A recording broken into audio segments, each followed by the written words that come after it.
Welcome to part two of our intersection of the Black student and student athlete experience. We are excited to welcome all of our alums, students, and everyone else joining us from across the country, across the world. I am James McCray. I am the Senior Associate Director of Student Engagement for the Alumni Association, and I have the pleasure of introducing your host and moderator for tonight. So I will get started so we can dive right into this. Dr. Eric Mays played football at University of Michigan from 1995 to 1997 and went from being a walk-on to co-captain of the undefeated 1997 national championship team. He is the inaugural executive director of the University of Arkansas Academy for Educational Equity and associate professor in the College of Education and Health Professions. Previously, he served full-time on the faculty at Johns Hopkins University, working at the nexus of leadership development, social entrepreneurship, and educational equity, where he still teaches courses on the intersection of race, power, and policy in education. He has worked on national educational policy issues in DC, researched in Africa and South America, served as a teacher and football coach in Detroit, and very early in his career worked in outreach with the University of Michigan Alumni Association. Dr. Mays holds a postdoctorate master's degree in education policy and management from the Harvard Graduate School of Education, a PhD in educational psychology from Howard University, and both a master's degree in educational technology and a bachelor's from the University of Michigan, Ann Arbor. Ladies and gentlemen, Dr. Eric Mays. Good evening, James McCray. Thank you, sir. I appreciate that introduction. And I appreciate the work that you and your team have done behind the scenes to make this event and our previous discussion possible and happen. So let's get right into it. Let's meet these wonderful people that have dedicated their time and attention to engaging in our discussion tonight. All right, before I do that, I will acknowledge a few folks, again, as I did with James, whose leadership is responsible for us being here tonight. All right, so first, there's Ayanna McConnell. She is the ED for University and Student Engagement and the Lead Scholars Program with the Alumni Association. Ayanna. Greetings, Wolverines and community members. Thanks for joining our dialogue tonight. We look forward to another great conversation. Go Blue. All right, excellent. Next person I'll bring to your attention is Cherise Steele. She is the chairperson of the UMBA, the University of Michigan Black Alumni Association. Thank you, Eric. Thank you, panelists, for joining us. They have some nerves. We have some nerves, but I told them you're in good hands with Doc Mays and the other distinguished panelists. We're the leaders and best, after all. Thank you for attending tonight, and go Blue. Excellent. Thank you, Cherise. And last, but definitely not least, Mr. Jason Cummings. Jason is the program committee chair of FAM, which stands for Football Alumni of Michigan. Thank you, Dr. Mays. So, first of all, I just want to say this collaboration was possible due to the tireless work of several alumni volunteers on today's call, as well as many more volunteers and staff behind the scenes. So again, special thanks to Ayanna McConnell and James McRae, also Cherise Steele from the University of Michigan Black Alumni, just to help bring this vision to life.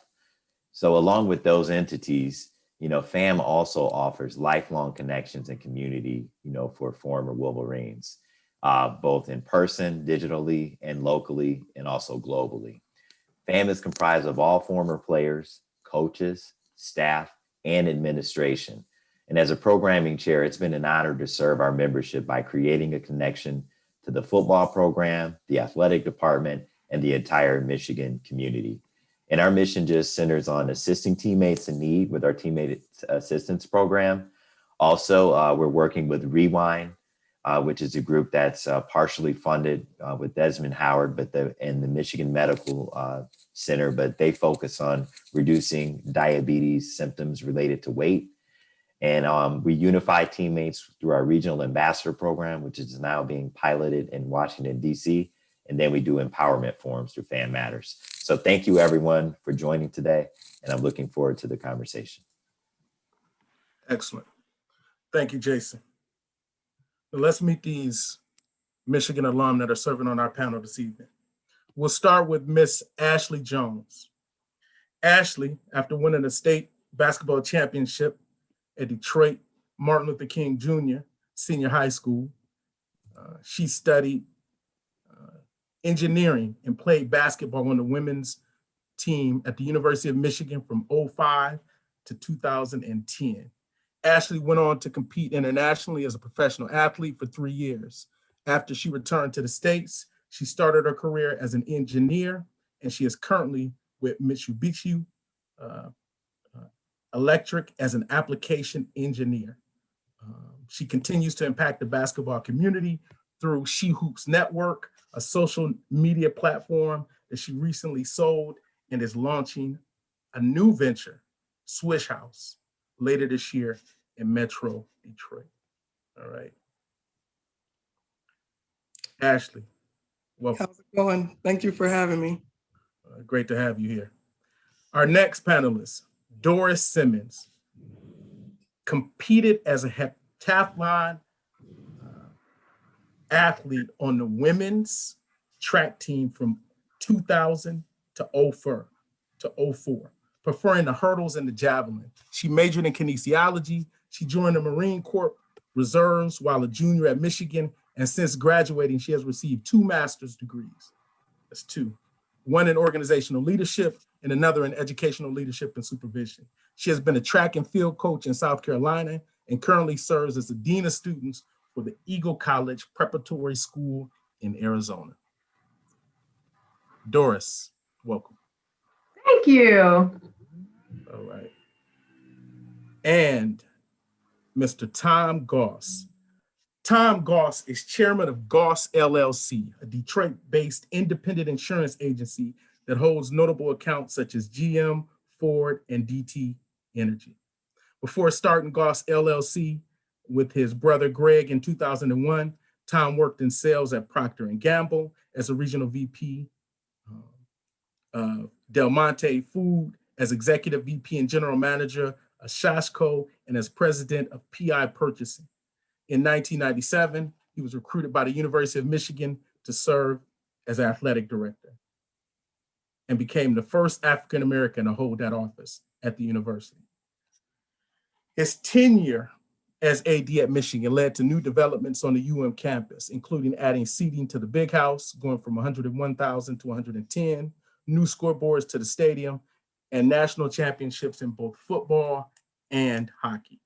As a student athlete at the University of Michigan, he was a defensive lineman from 1965 to 68, and he received a bachelor's in physical education. He's currently on the board of directors of the National Park Foundation, where he was appointed by President Obama, and is a former trustee at the American Experience Fund. Mr. Tom Goss, welcome.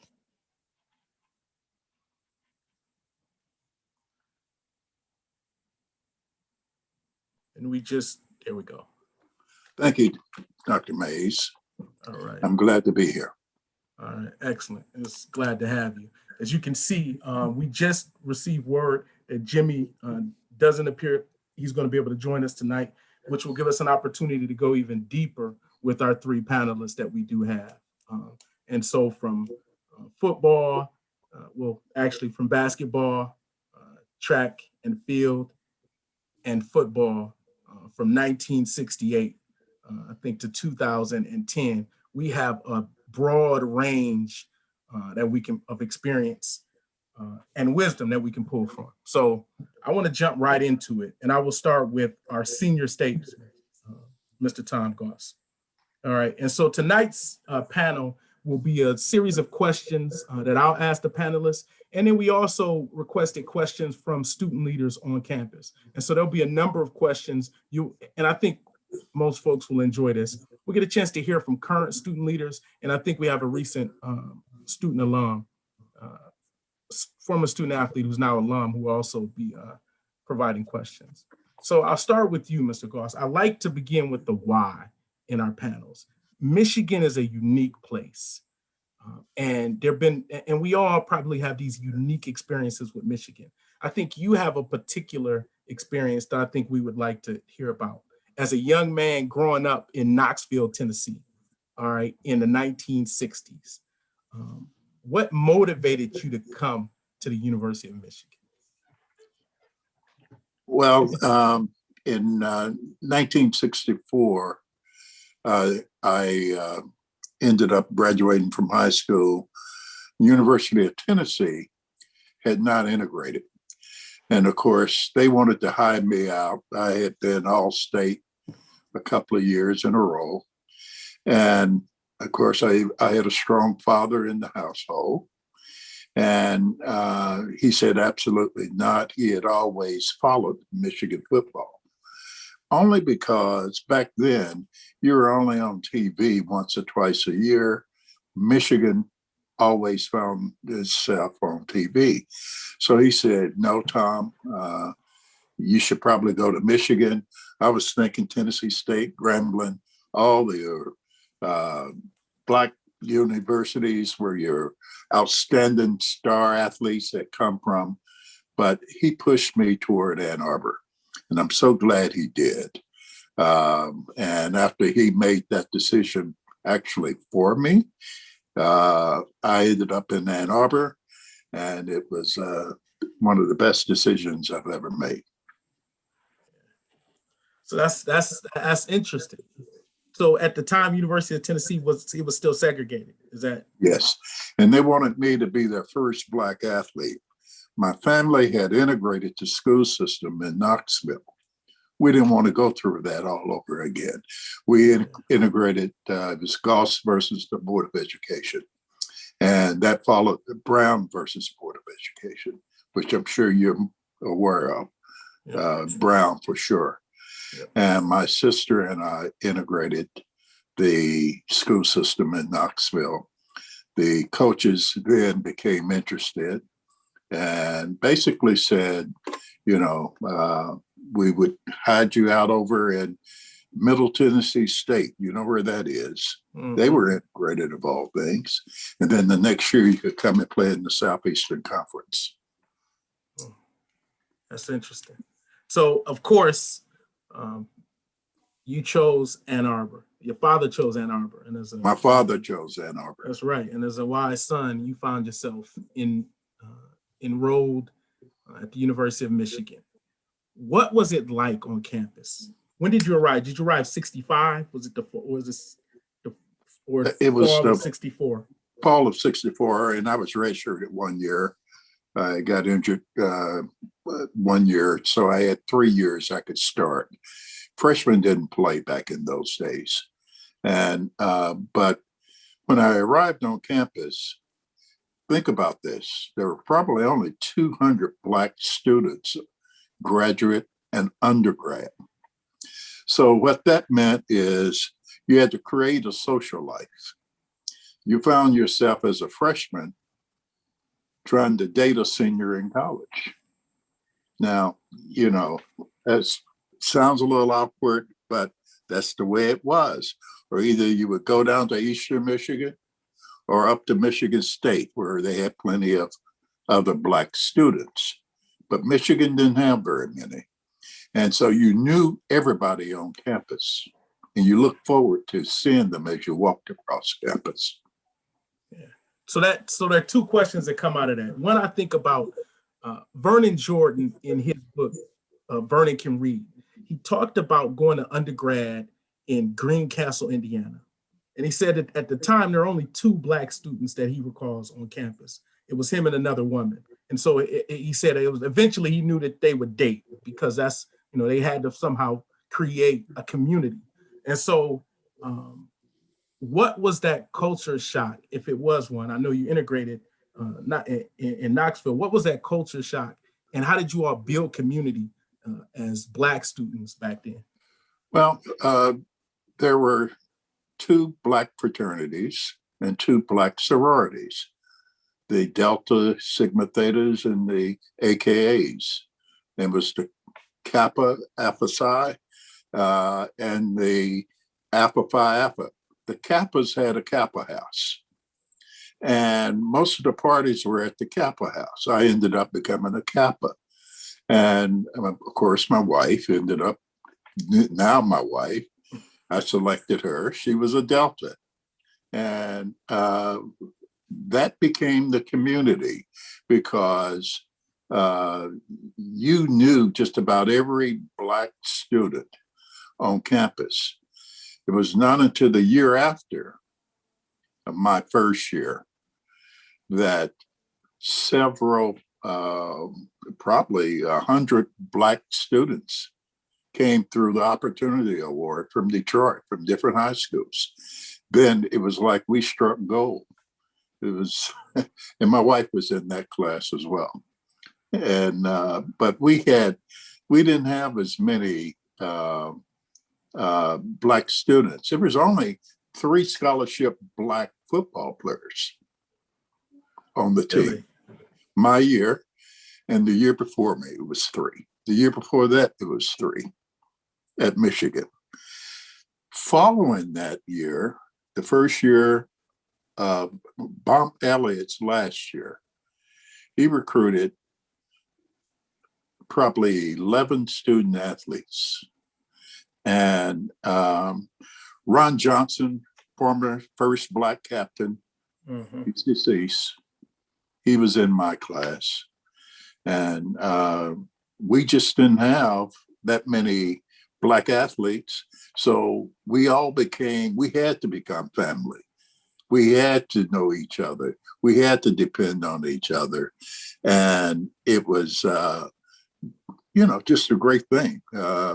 We knew the Alphas could come to the Kappa house, the Deltas, and they came because we knew we had all the young ladies at our house and they wanted to be there, and we didn't hold them back because we knew it was a small world back then for Black students.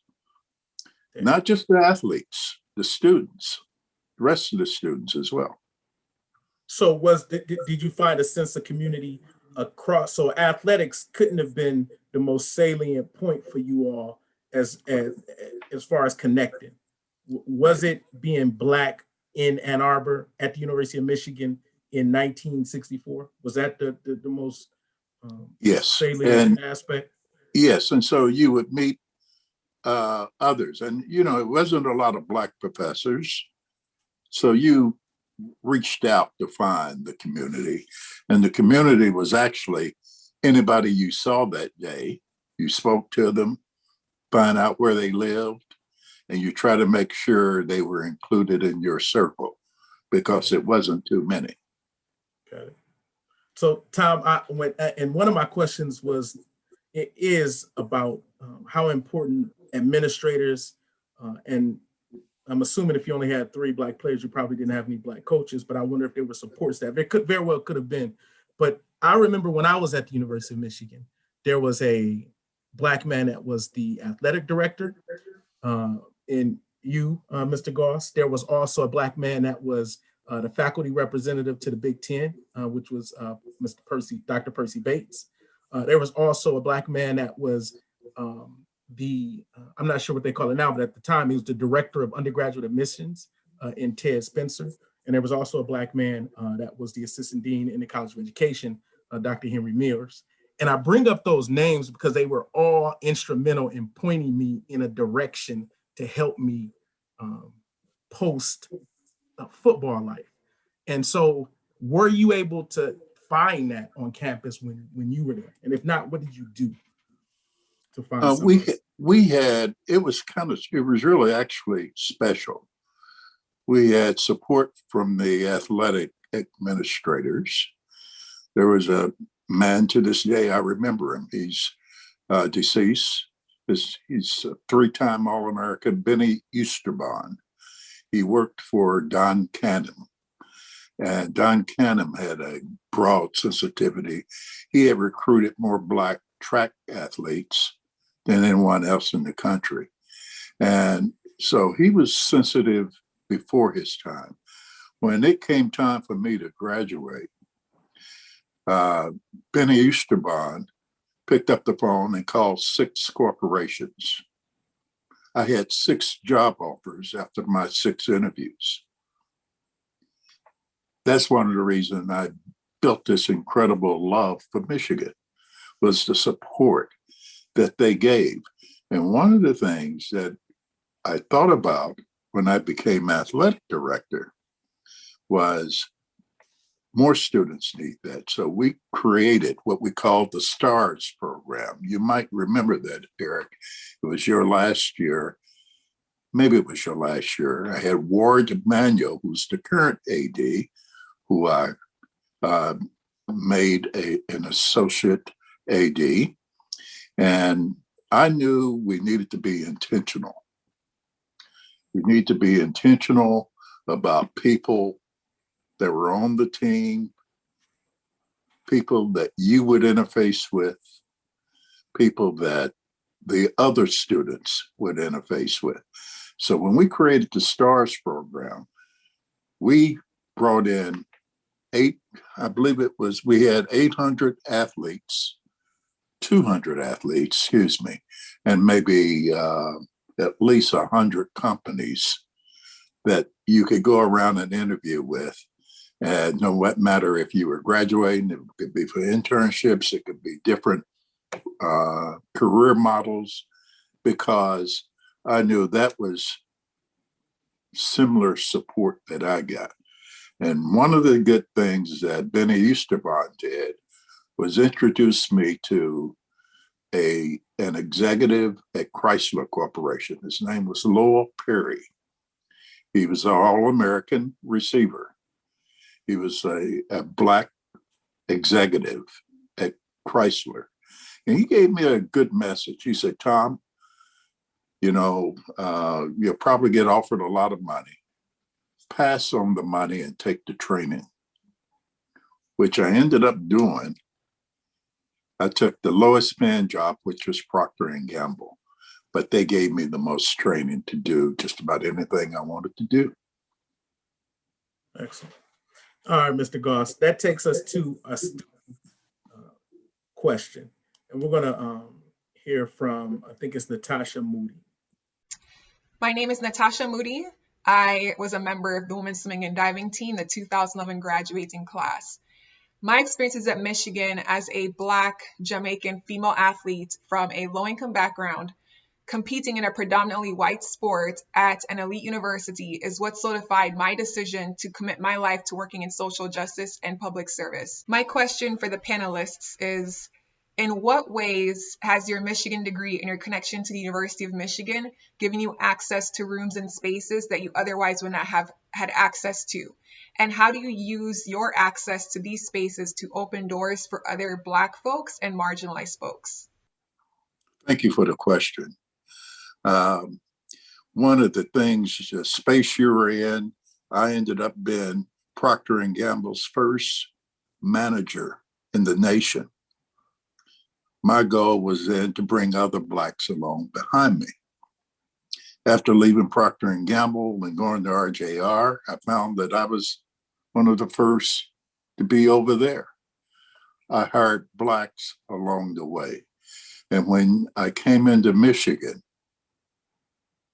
if you look at what the athletic department looked like before I got there and take a view of it when I left, as I was leaving, it was very intentional with some of the things I was doing to put Blacks in a role that they would have a difficult time getting without having the opportunities created for them.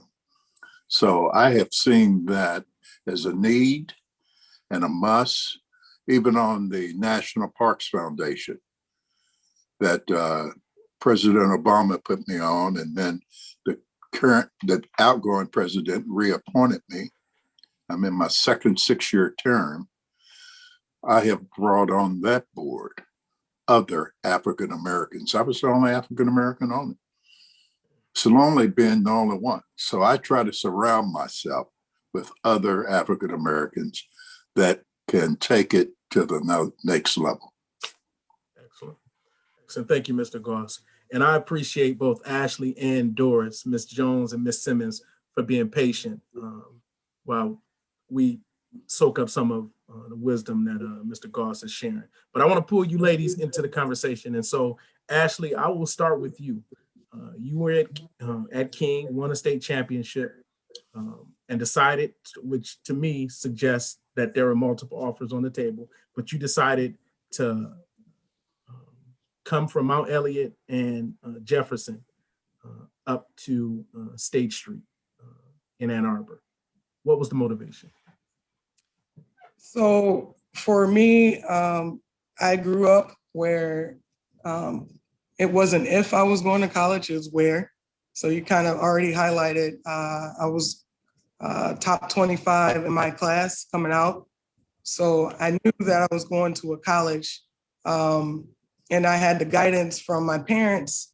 My mom's was an All-American student athlete in college. My dad majored in engineering and played football at NC State. So this was the background and the standard that my family set.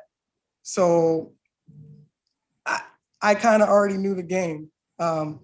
My older brother, 2 years older than me, he went through the recruiting process and went to Northwestern. So for me, there were two major factors that kind of swayed me to go towards Michigan. So the first factor is I was very good at math and science, so that I knew that I wanted to be an engineer. So I targeted schools that would provide me the most success after attaining the degree. And then the second thing was location. You kind of already said it.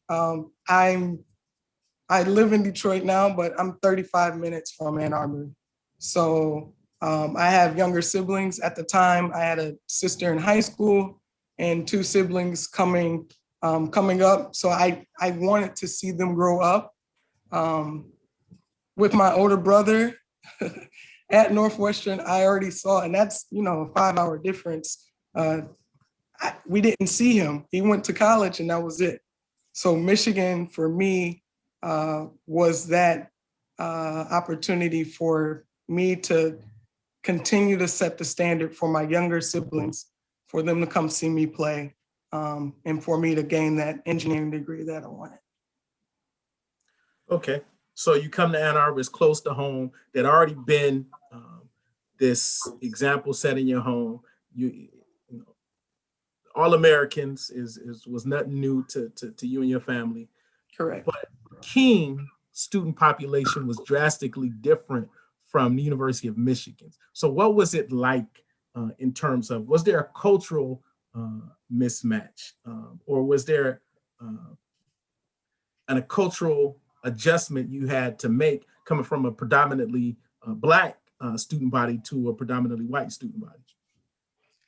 So I have an unusual background. In the summers, I spent time with my grandparents in Independence, Kansas. So that town, it's diverse, but I was able to interact with all type of people. So once I got to Michigan, this was, even though I did come from King and I did get that experience, but it wasn't a culture shock for me because I was exposed to so much growing up.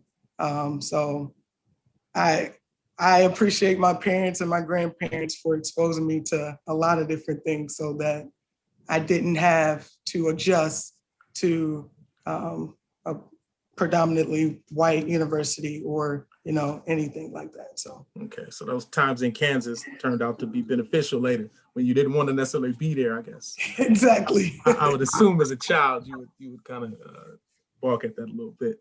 All right. I also want to get Doris, Ms. Simmons, in this conversation. Doris, I'll start with the why for you. All right. Why Michigan? Oh, why Michigan? It's funny. I've always had that question in the back of my mind. I've always answered it in my own head. And so actually speaking out loud, That's a really good question. I think adversity, a longing for identity, and the need to prove people wrong is what landed me and motivated me to come to Michigan. Can you talk a little bit about that diversity? What does that mean? What did that mean to you at that time? So adversity. So when I was 11, my father was murdered, and my mom wasn't sure whether or not she wanted to work the system over or get worked over by man. And I just didn't want to live off other people's food stamps. I just needed something different. I didn't really, I didn't have exposure to people doing big things. One of the things that stuck out, I think, which pointed me towards Michigan, was my cousin Sharice. Everybody in my family used to always talk about her. And so when it came, I applied to 2 schools. I applied in Georgia, and my guidance counselor didn't fill out the application. When I talked to her about colleges, she told me that I needed to look for something that was a better fit, like a community college. And I was like, oh man, that's it. And I was pretty smart. I mean, I did the work, right? So I graduated pretty at the top of my class too. And it just wasn't enough. So I looked around and I was like, okay, I guess I'm going to Michigan. I only applied to 2. I figured had to get out of town. Sharice was successful and everyone talked about things that she was doing. And that was my motivation. I just needed something to be different. Yeah, that's excellent. You're able to face that adversity. And then you had an opportunity to see some of that Michigan diversity. This question is to Ashley or Doris. I want to look at some of the intersections around. We talked about initially around being Black at Michigan. And we talked about being a Black student athlete at Michigan. And if you could just hold that for 1 second, James, and we talked about being a Black student athlete at Michigan, but I think part of that assumption has been being a Black male athlete at University of Michigan. Can you talk to us and the listeners about being a Black woman student athlete at the University of Michigan? And, what experiences are unique to you with those intersections of race, gender, and athletics?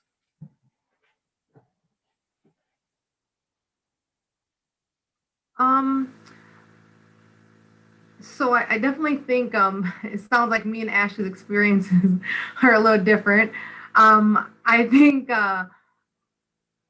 one of my experiences that was a little bit different than some others was, again, I was just looking.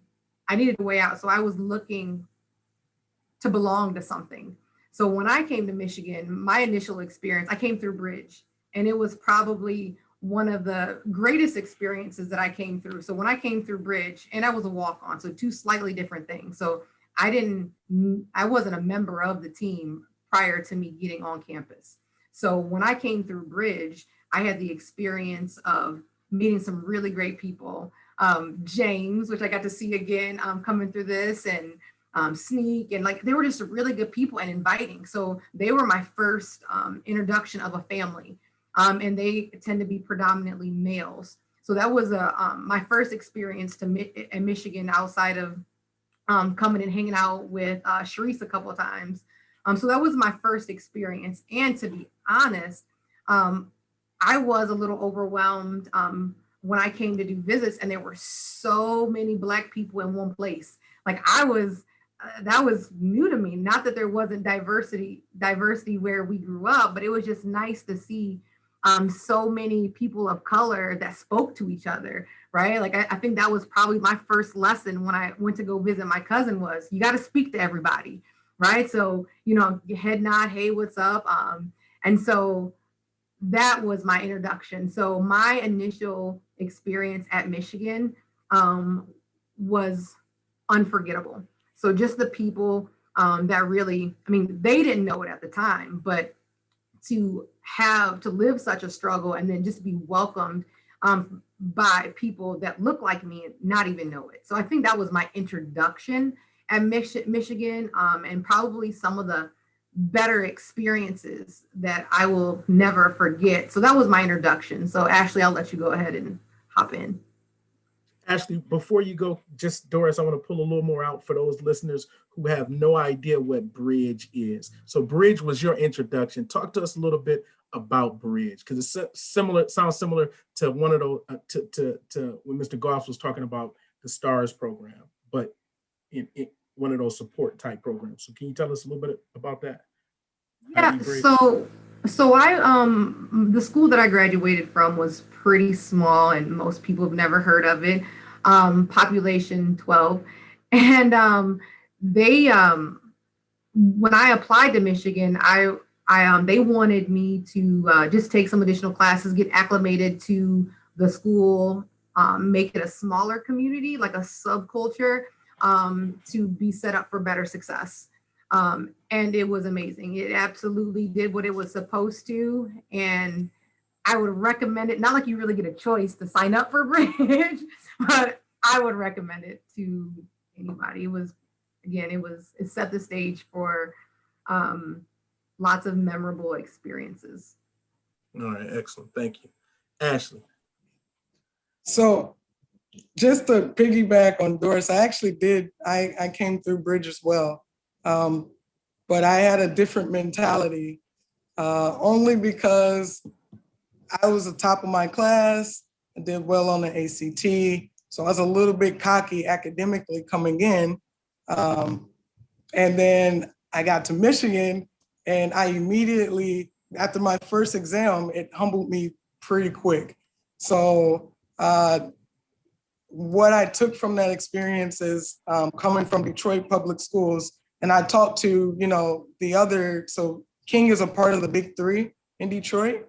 So you're talking King, Cass, and Renaissance. And everyone that now this is just from my circle, but with folks from my circle, we did not feel prepared for Michigan. So that's, for me, I think that we have to improve on the Detroit public system, school systems, to prepare students better for college. Now I'm very competitive. So once I got that initial exam, I made sure to do everything I needed to do to be successful moving forward. So I can share, I started off Michigan, my grade point average, I was at maybe a 2.0. And by the time I left Michigan, I was consistently getting 3.5s, 3.7s. So it was a matter of me understanding and adjusting to the system. I just didn't have the tools necessary to be successful. But once I understood and utilized those tools, I had no issues. Excellent. So on a 1 to 10, and this is for Doris, you or Ashley, how important would you rate a program like Bridge to your success as an African-American woman coming to the university? So I would most definitely give it a 10, only because, like I said, coming in, I had this false standard that I was the best when it came to academics, and it kind of knocked me down, and it gave me the tools to work at becoming successful. So I think that right now we haven't made major changes to inner city schooling, the system. So this program helps build those tools that students need to be successful. Okay. I'm actually going to piggyback right off of that, Ashley. I think you just kind of hit the nail right on the head there. My school didn't really prepare me either. And so you can actually come into a school looking good on paper and not be prepared for very high academic expectations. Unlike you though, Ashley, I wasn't worried about it. I just needed to get away. And I just needed, I was looking for a family. I just looking for something else. And so for me, I needed the relational component that I got through coming through Bridge. So I think that for me, even though the academics, it was work, right? I'm not going to say it was easy by no means. But for me, it was the best of both worlds. I was exposed to a smaller community. You had the access to the teachers was completely different than in the fall. It was a much more intimate academic access and the relational component. So for me, it was just both access to both worlds. And I think when you take a school that's as big as Michigan and you can break it down into like subcultures, it definitely sets you up for success. And Ashley, I think you're right. I think education, I'm in education, right? So it's a challenge. So being able to set kids up so they are prepared is not an easy task. So I definitely think Bridge definitely fills in the gap for students that were like us. Okay, well, I have a student question for you, Doris, around climate and campus. Hi, I'm Sydney Whitaker. I'm a 5th year. I'm the co-chairman for community engagement with WAR.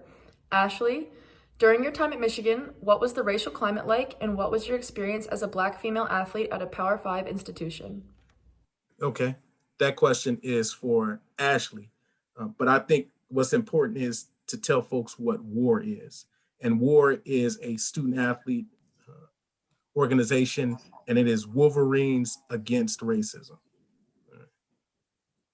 So I was at Michigan when Barack Obama was elected into office.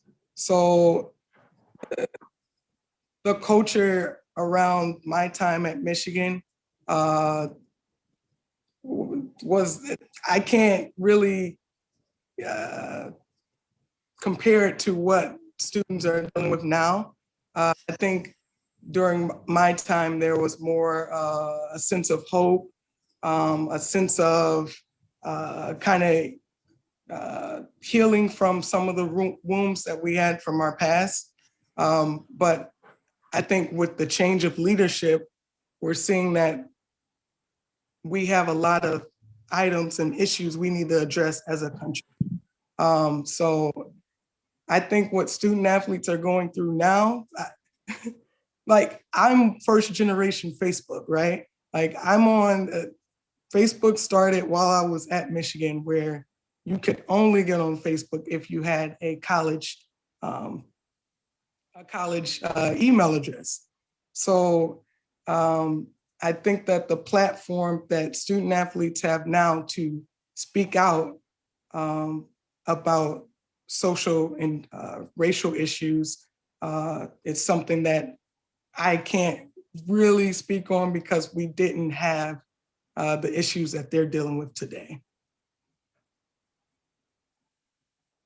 Okay, there is a question for Doris, so let's get to another student question. I think it addresses. This next set of questions goes to Doris Simmons. The first one, during your time here at Michigan in the early 2000s, what was your experience like as a female Black track athlete? What was my experience? So I think, based on my introduction, it would hopefully obvious that my experience might be a little different.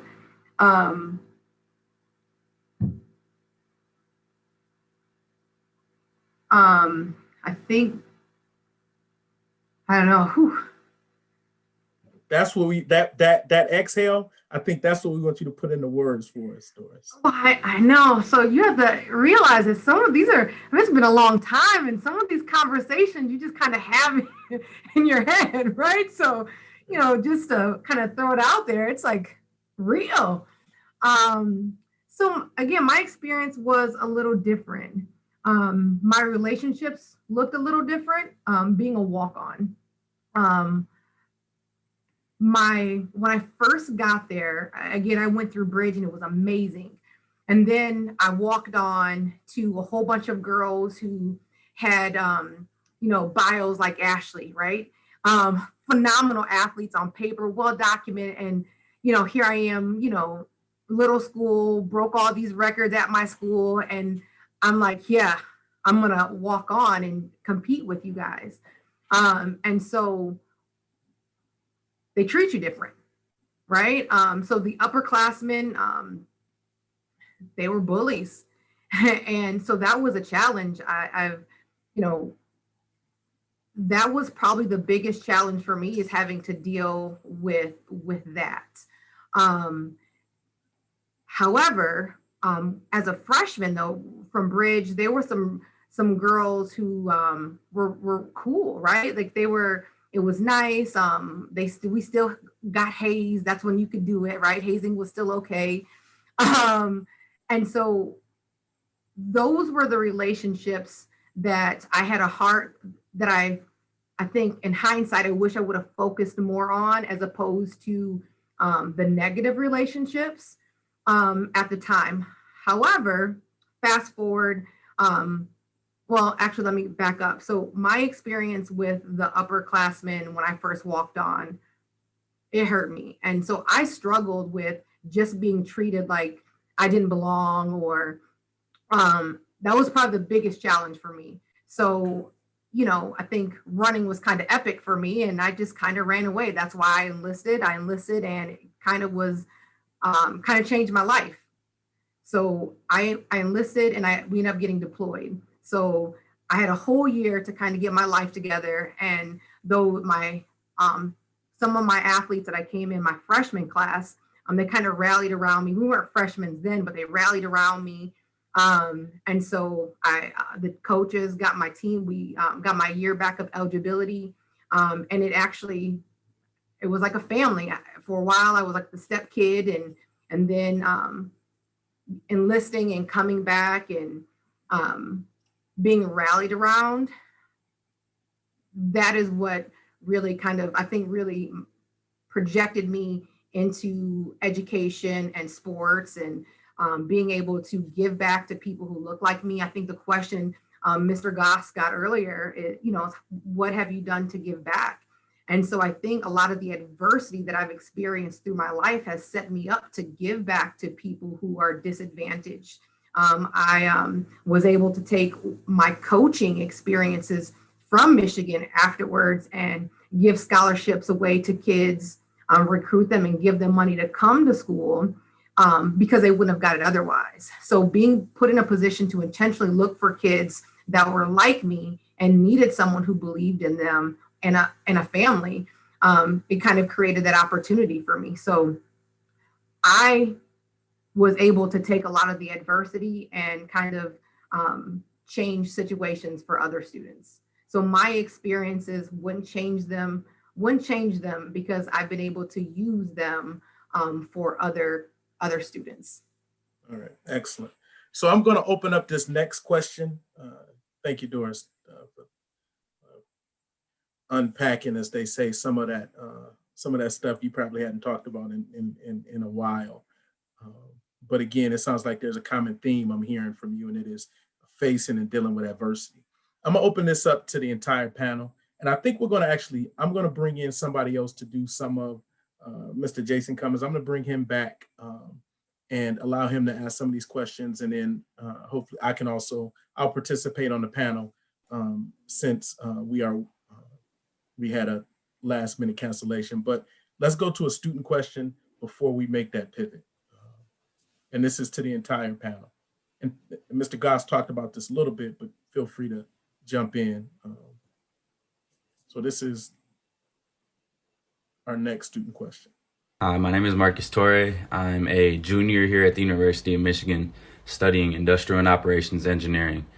And I am on the executive board for the National Society of Black Engineers here. The question that I had was, I'm interested to hear how you were able to basically branch off and meet people within the Black community here at Michigan outside of athletics, because I know that a lot of your time is cut down to where, of course, you have a lot of practices and, just training. And so I'm interested to hear how you basically bridged that gap and met other people in the Black community during your time here on campus.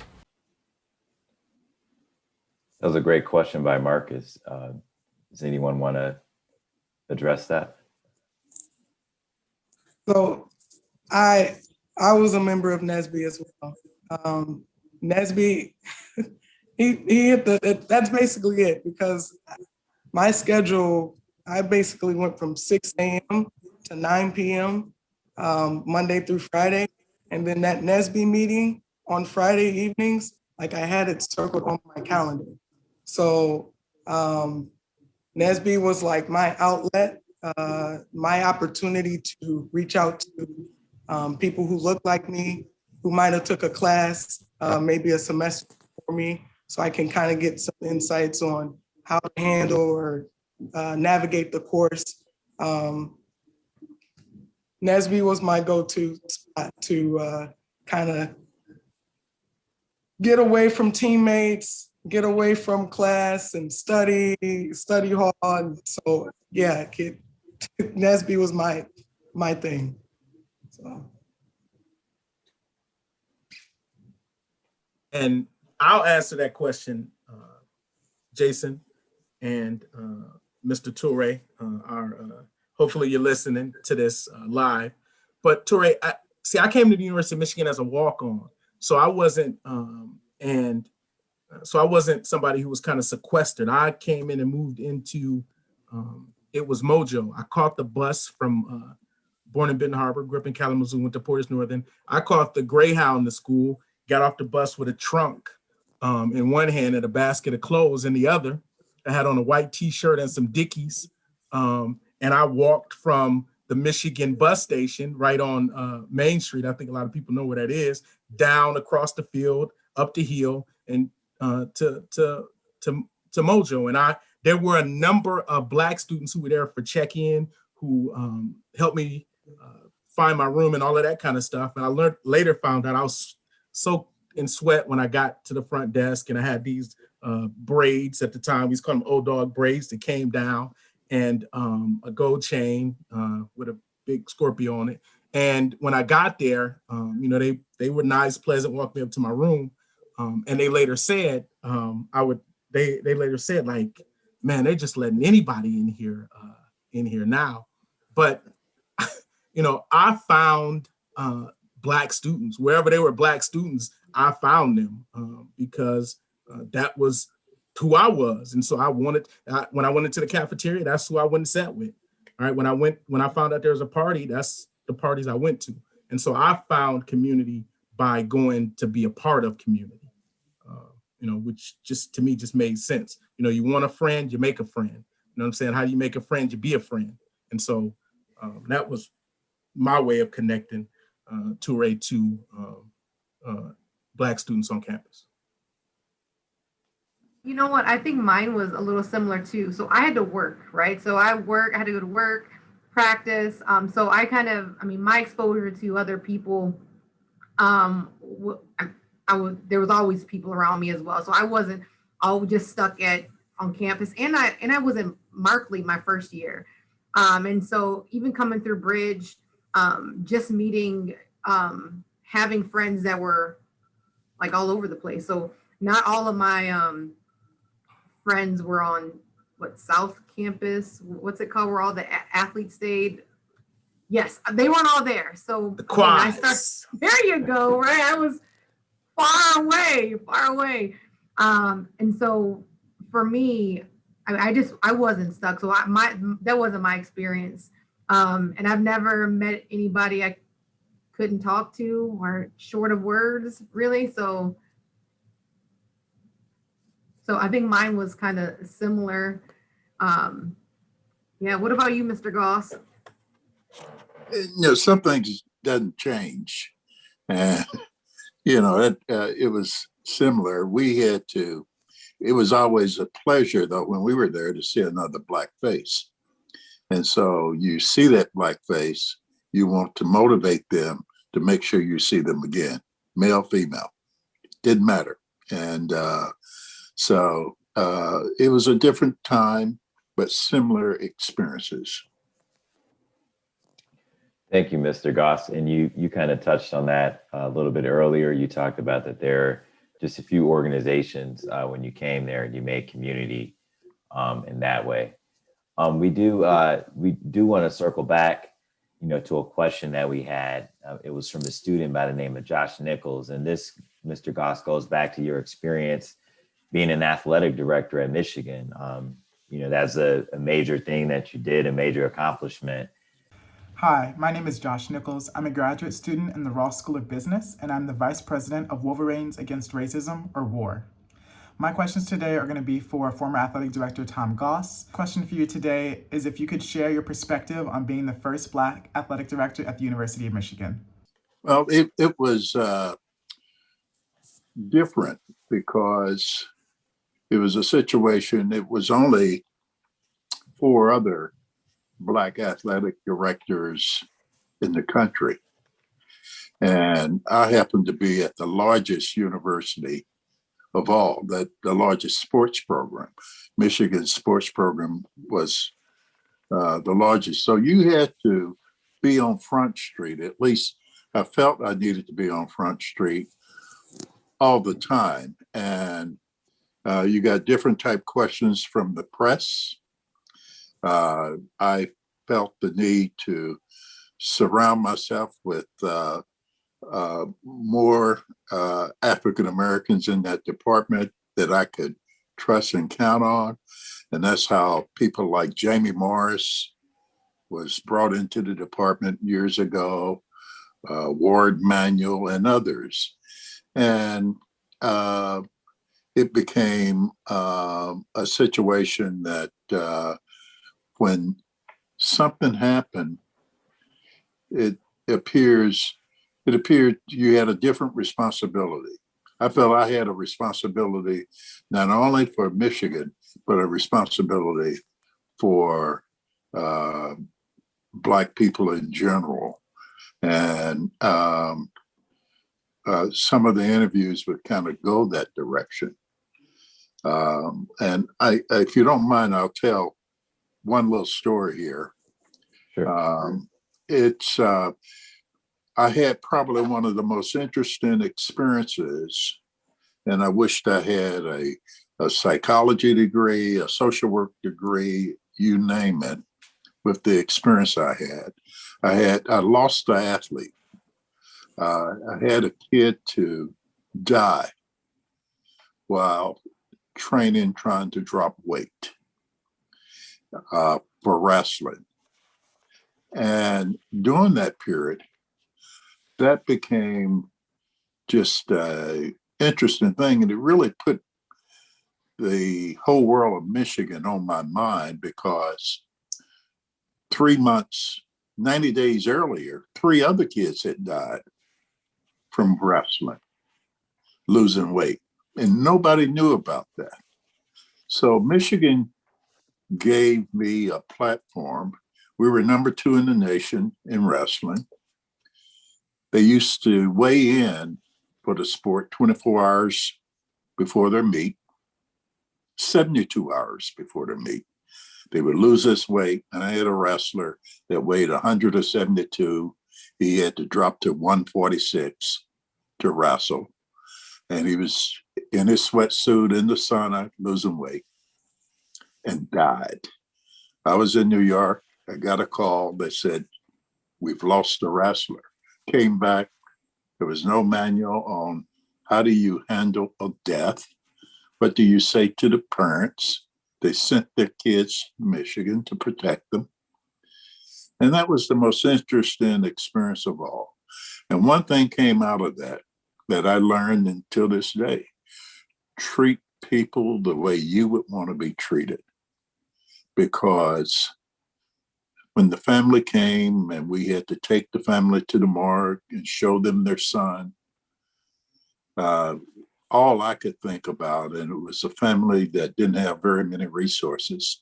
So we broke every NCAA rule that there was of doing things out of protocol, whether it was writing checks or you name it. But at the end of the day, the family lost a son. We established a scholarship, and they refused to sue us because of how we handled that whole situation with them. And it was only about treating them the way we would want to be treated if this was our son or daughter that lost their life. So the Michigan experience as an AD was quite interesting. We didn't have social media but they had ESPN and reporters in your door every day.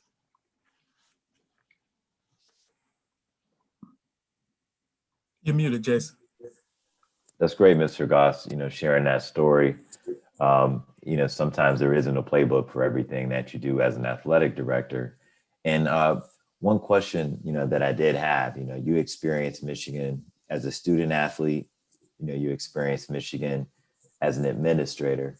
What were the key transitions that you had to make? You talked about surrounding yourself with people, but when you had those two perspectives, what was that like to that transition, to have some career in between and come back to that? Were there any major things that stood out from the two different perspectives? Well, yeah, I came in and, first of all, you had to know how to deal with coaches.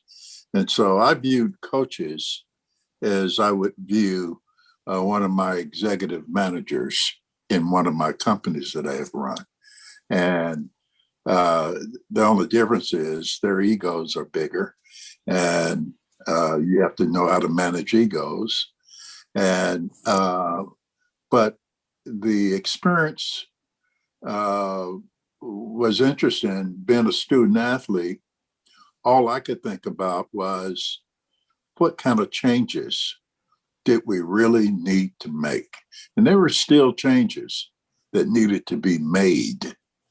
And still to this day, there are changes. Some that can be controlled by the athletic department, some that is outside of those controls. But my intent was to be intentional about the things that we could control. And I hope the young men and women, I created more women's sports when I was there, and primarily because, I thought about it in business. As I interviewed, I found that women that played sports turned out to be some of your best employees, best managers, especially team sports. They're smart, they're aggressive, and they get things done. Thank you, Mr. Goss. And this next question, I'm sure you all have heard all about it, and it's really great to be on here with former student athletes who are all very accomplished, both within the sport and beyond sports. And there's still a contingent, while you're playing sports, of people who really would like you to just focus narrowly on sports. And all of the experiences that you guys have shared beyond sports seem to play a huge impact and have a huge influence on your experience. So there's a crowd out there. You remember the LeBron situation where, someone famously told LeBron, why don't you just stay out of those things and just shut up and dribble? So from your perspective and from your experiences, could each of you just share your perspective on that and how you feel about shutting up and dribbling?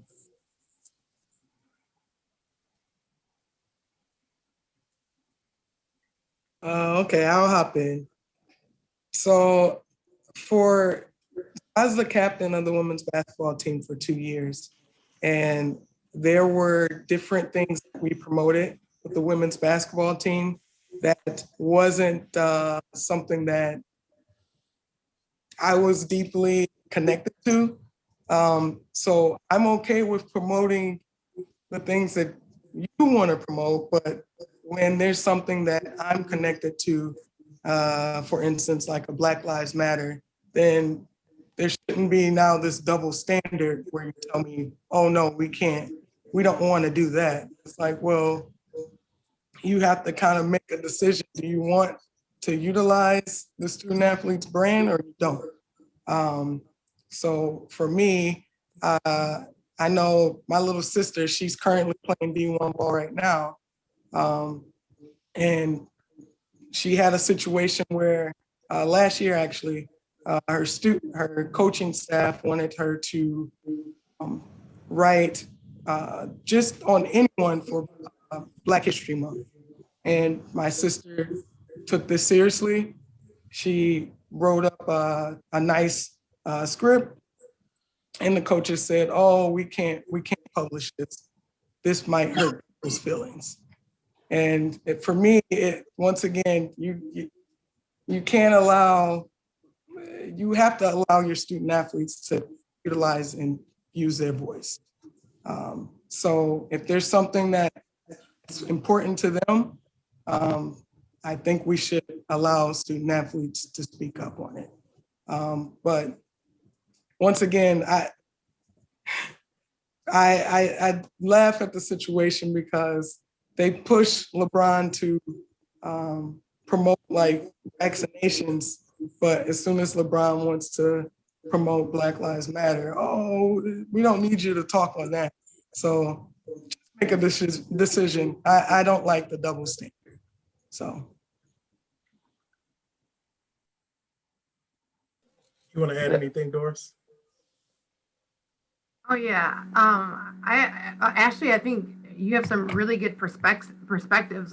I even your sister. Oh my goodness, that would have broke my heart. That broke my heart. I'm not quite sure how I feel about the shut up and dribble, right? Because one, I'm a mom, right? Like I'm fully invested in so many different like a computer. There's always the windows open. I don't know how you choose how you are limited in your investment, right? To me, that just doesn't really work out very well. I definitely think that, you know, we have to be invested and we have to find something that we're passionate about and be invested in it. And that has to be okay. How do things change if we're not invested? And to say that someone only has one platform is very short-sighted.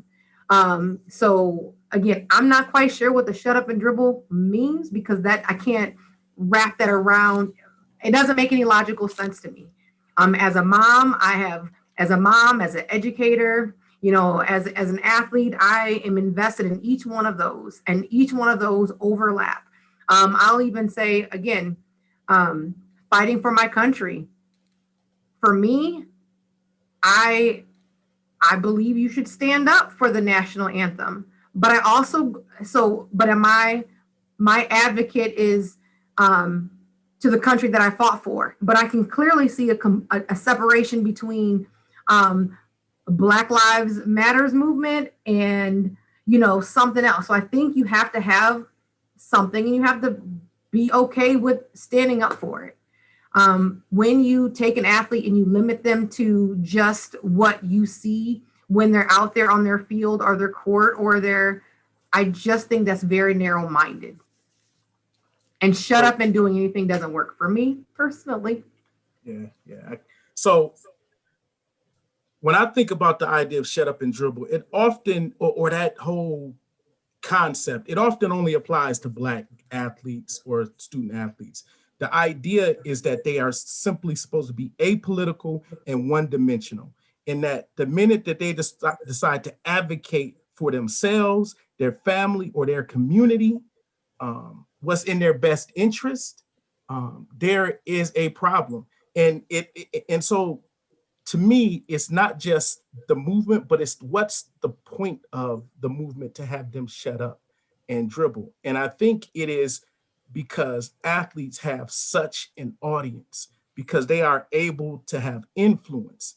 And I think they give voice where many Black men don't occupy spaces, where many Black women may not occupy spaces. And they have the ability to influence those spaces because they have access. And so if we show up, let's say Mr. Goss shows up at University of Tennessee, and the institution is not integrated, unless somebody advocates on behalf of Black students, then there is never progress, access, and the right kinds of opportunities for those Black students. And so the shut up and dribble crowd, I think, are actually people that attempt to marginalize and stop Black and sometimes brown folks from accessing or opportunities that they've hoarded for themselves. And so I think it is simply an attempt to get them to say, no, don't advocate loud enough because you may bring attention to the inequality. And not everybody wants that, because then it requires people to have equal access. And that is, even though it's supposed to be what the meritocracy is all about, there are other folks who have other intentions. The other, Go ahead. no, I was going to, some things don't change. The other thing around that thing, most teams, most coaches, they believe, they use the word discipline, and they use the word, you can't do it different. You can't really, they want you to think the same and do the same. We had an incident when I was in school as an athlete where it was during the time when Martin Luther King was killed. And we were supposed to go, you have practice regardless, right? And this was spring practice, I believe. And you can imagine the impact of his death on the Blacks on that team. And Ron Johnson and I, we were seniors. We said we weren't going to practice. We told the coach we weren't going to practice. And we were intentional about that way back then, and we didn't know what they were going to do. So the coach, gave reverence to that point. And that was a learning lesson for us as well. You take a position that you're not going to practice, even though he was saying you had to be at practice. He let everybody go and pay attention to what had just happened. And so that was back then, and it was not Black Lives Matter. It was even, in our view, the beginning of all of that when Dr. King was killed. And so, we took a stance, and I think athletes have to take stances.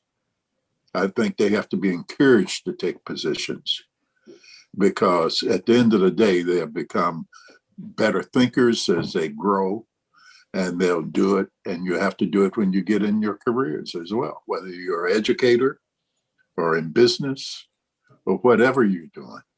It's okay to say, time out. We're not going to do this. Absolutely. And I'll just build on that just a little bit. The idea of being apolitical doesn't attach you to it doesn't ground you. So if you don't have a stance, you get out. So there's nothing that you're standing for. So then the only thing you're attached to is athletics and pop culture and partying and hanging out. And you wonder why so many athletes who find themselves in trouble is because they don't have that grounding. That grounding are their politics. What are your politics or your principles? What do you stand up for? What do you advocate for? They don't have that. And so people, and then it's like, and as Mr. Goss was saying, you've turned off a part of that brain, all right, that critical thinking, all right, that ability to find voice. I was told there are few things more important in life than finding your voice, but you've turned off that voice, and that voice can be that awakening. That critical thinking can be that awakening. And without that, they're just not connected, and they find themselves popping from club to party, or from agent who manipulates them and their fortunes because they haven't been critical thinkers, because they've been told to be quiet and turn that part of themselves off. Thank you all for addressing that question. And, it leads me to think about just what's going on currently. Last year, it's been about a half a year ago, with George Floyd, there's a lot of, protests around that. And a lot of student athletes from different campuses got involved. You saw people wearing patches and different things. And even some Michigan athletes, protested and stood in solidarity. So, Mr. Goss, from the time you came from Knoxville, you integrated, a school, and you came to Michigan. And then, Ashley, Doris, Dr. Mays, when you see that, when you see students making a stand and standing in solidarity, for racial and social justice. What are your thoughts about that? And Mr. Goss, for you, I'd just like to know, from when you came to campus to now, have you seen a different way that students are doing it? Is it more effective? So I'd just like to know you guys' thoughts. I'll let them go first. I love it. I absolutely love it. I admire it. I respect it. I encourage it. And I hope that the coaches are encouraging it. The administrators are encouraging it to continue to tell them to find and use their voice. Because when we're talking 85% of football players are African-American, then we're talking about their survival. It is in their best interest to stand up and advocate to stop killing the Black men. It's just simple. It's just simple science. It's self-preservation at the very least. So I absolutely love every part of it. You know what? And I was going to say the same thing. I get to work with high school athletes all the time. Even now I get to coach hurdlers down here, and really giving them the support to believe in something, right? I think I definitely think they need to be encouraged to stand up for what's right and to have an idea of what that means. I have a teenager as well, and trying to get her to kind of channel in so much that's going on. There's so much out there. And I noticed that there are some athletes that are just going through the motions and they don't know what they believe in. But encouraging them to find out what's happening in the news. What I notice is that there is so much that is pushed out that's not always true. Again, I live in Arizona, right? I live in Arizona, and a lot of the conversations that I've had to have with my kids is what it really looks like, what it looks like for us. Because as a mom, I shelter my kids from a lot of things. And then having conversations about what it looks like for them. My nephew was in a car a couple of months ago, and my sister, who is a police officer, got pulled over, and the police officer went right to the back of the car and started asking him for his ID, and he's 13 years old, right? Like, I don't even know how that even works, but having conversations to know what's happening around you, be an advocate for yourself and know what's going on, that is okay. And it's okay to have a platform and to speak on it. So I absolutely agree with you, Dr. Mays, supporting our young people and giving them standing behind them, but educating them. I think sometimes a missing component is the educational part, what it really looks like. I appreciated coming to Michigan because I learned so much about Black history. I didn't learn that in school. Even now, what is Black History Month at the school that I'm in? What is it really about? Who are these people that came before you, and how can you stand up and start a movement that's going to help other people? So I definitely think we need to encourage people. And yeah, you may have said that a little bit better, Dr. Mays. No, excellent, Doris. Excellent. That's all right. It's all about the passion. Ashley, would you like to address that question?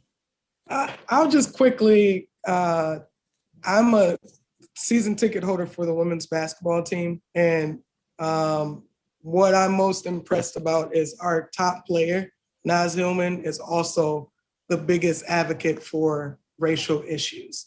So I think you guys probably all are familiar with her. She had 50 points about a month ago against Ohio State. So she's outstanding on the court and off the floor. So I just, that's super encouraging for me, especially knowing that when I came to Michigan, we were the bottom of the Big Ten. And now she's taking Michigan to heights where I think that they can win a national championship with her. So for a player of that caliber to use her platform to speak up for communities that might not have a voice, that's powerful. Thank you. And Mr. Goss, before you answer, I'd like you to, start with a perspective. You remember the BAM, movement back in 1969, and I'm sure you had a perspective as a student athlete, of what that movement was, and take us back there, and then also look at, the movements that we're having now. We just like to get your perspective overall of that timeline and that spectrum. And I was going to say one other thing as well on that whole subject, but if you go back to the BAM strike, and protests, our coaches, they threaten you, you lose your scholarship, you lose this if you get caught up in all of that. A few of us, of course, hard-headed, we went on and did what part of it we could do because we knew it was the right thing. We didn't do the overnight lock-ins with some of the other students, which we could have.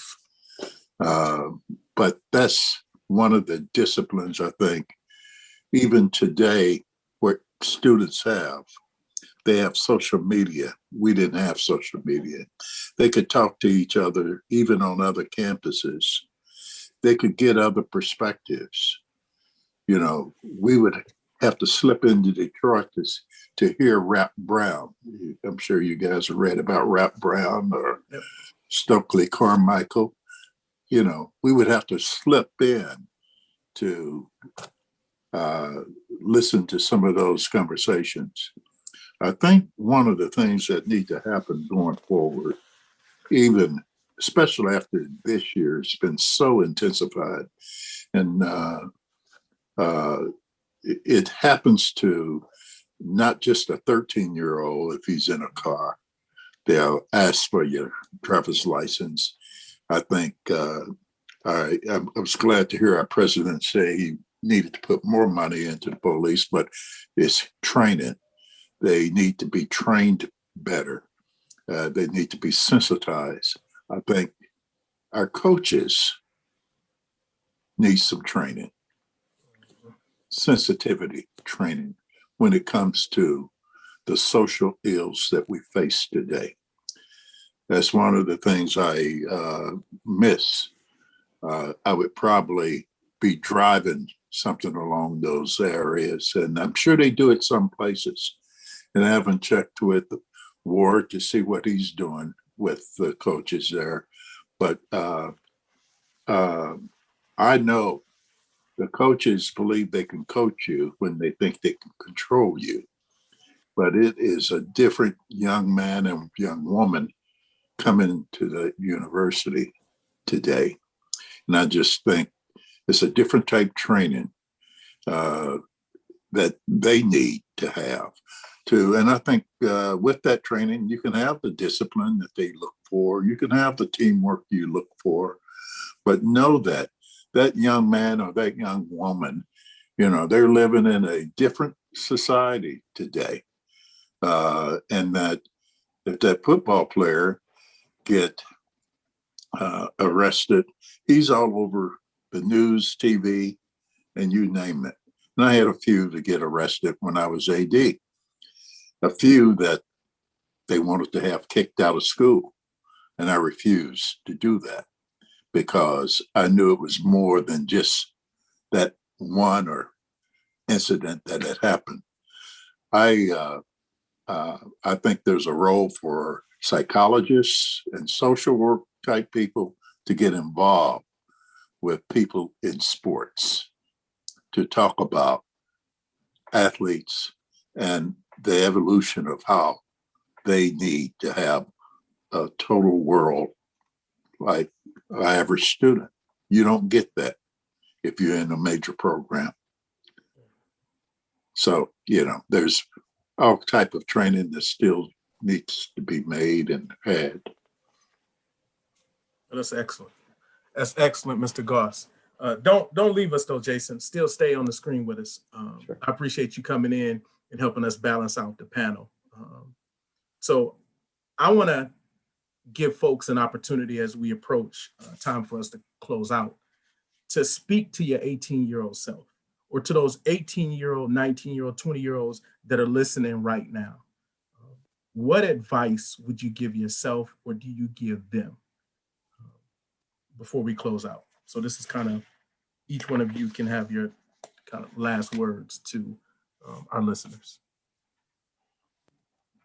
And so we will start with Ashley. So the advice that I would give my 18, well, actually, I'll back it up a little bit. So I already mentioned that I wasn't really prepared for Michigan, but my high school, I probably could have did more. So the advice that I would give to my 14-year-old self, freshman in high school, is to do a little bit more. You know your end game, so go ahead and go the extra mile and set yourself up for success. So that's kind of any extracurricular activities that I could sign up for, or maybe summer programs that can prepare me for that next step. Please do that. That helps. So that's the advice I would give a freshman in high school preparing for college. Excellent. Thank you, Ashley. Doris. I think I would tell myself to stay uncomfortable, because that's where the growth happens. Excellent. Mr. Goss. I think as I look back, growth comes in different stages. I always felt that you attain growth when you set goals for yourself, and don't let anyone minimize your goals. Think big. Don't be afraid of change. That means if you major in becoming a doctor and you decide you want to be a school teacher, go do it. Happiness is about accomplishing those goals that you set for yourself, that continues to grow you. Even to this day, I try to grow myself in some way. Excellent. That's great advice from all three of our panelists. And we appreciate each of you spending your time with us tonight.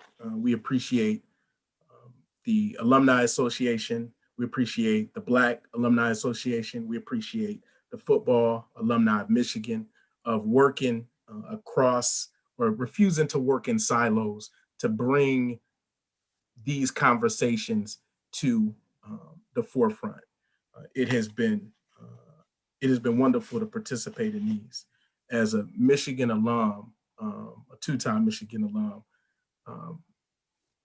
I would say to young people listening that I'm probably, if I listen to other folks, I wouldn't even be here facilitating this conversation. My grandmother only went to the 3rd grade, and my mom and my father grew up working in the cotton fields in Missouri and Mississippi.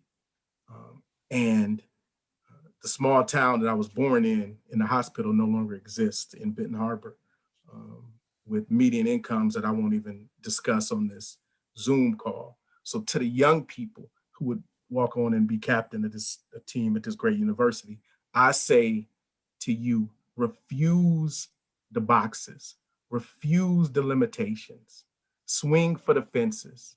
To hell with what they say. All of them that say that you can't be who you want to be, all right, and you can't do what you choose. That's my advice to you all listening. It has been my pleasure. Thank again the panelists. Thank you all, because you all could have been anywhere in the world, virtually. You could have been anywhere in the world tonight, but you were here with us. And that says a lot about your connection to this topic and this great university that we all share. So it has been my pleasure to facilitate these conversations. Good night and go blue.